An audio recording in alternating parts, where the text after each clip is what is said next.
wafakabakinao rasefo amen wafakabakinao rasefo amen wafakabakinao rasefo amen wafakabakinao rasefo amen. Salama rakizy a mazao toerana fa nomboka lesona vaovaotsika andro any dia avoigny kahiary salama toko manasana ao amoka le kahier vava salama toko flashback ty wafakabaky enao rasefo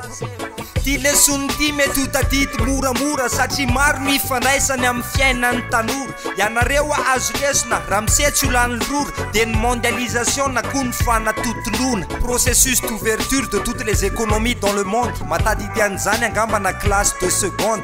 chapitre voalohany domination de la triade le firenena matanjaka ary koa tompon'ny ady trois pôles qui dominent l'économie mondiale l'Amérique du Nord, Asie orientale, l'Europe occidentale ohatrohatran'izay mikasika ny définition fandahojerena ny forme de domination voalohany domination commerciale amin'ny resaka varitra ny toekarena sy ny tariny faharoa domination financière zareo ny tompony vola izy mampandeha ny sery fahatelo domination culturelle ao mozika ny fomba fekanjo hatramin'ny fomba fiteniny fahaefatra domination économique zareo ny fototry ny toekarena mbola any afarantsika. Comment se manifeste la mondialisation? Misy lafiny anankidimy tsara mba atao leçon voalohany échange internationaux manaraka investissement des capitaux raha anatsotsotra ny logique de fahatelo échange technologique mila mifametanana na samy mba te hidebra araka izany teboka fahaefatra échange de main d'œuvre fahadimy resaka kolotsaina efa miariary tsy hayafeniny zay mahay afaka miteny échange culturel. Chapitre fahatelo ataovy devoir à la maison les facteurs de la mondialisation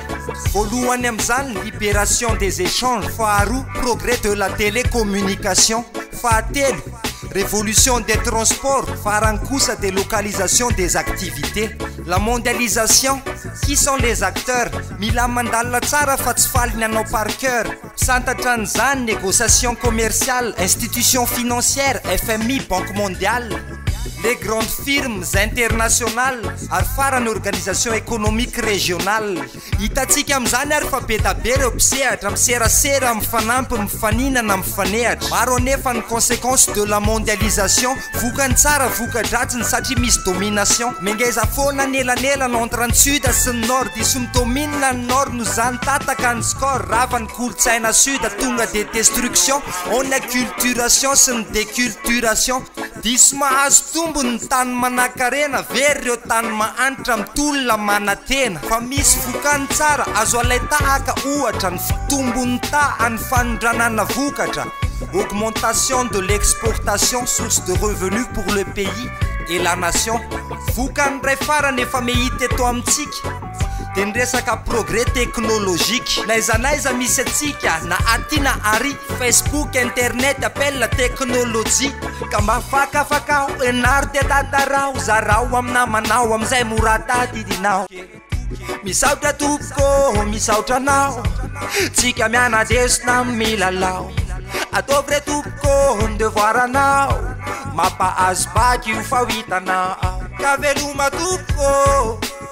wafakabaky enao rasefo hey.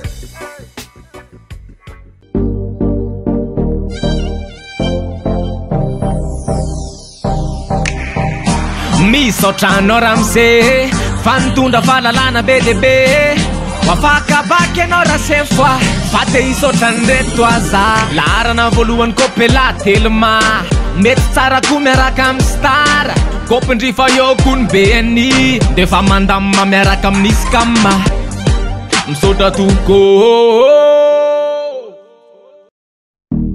wafakabaky enao rasefo amen wafakabaky enao rasefo amen wafakabaky enao rasefo amen wafakabaky enao rasefo amen wafakabaky enao rasefo amen wafakabaky enao rasefo amen wafakabaky enao rasefo amen wafakabaky enao rasefo amen wafakabaky enao rasefo amen wafakabaky enao rasefo amen wafakabaky enao rasefo amen wafakabaky enao rasefo amen atizete wafakabaka mai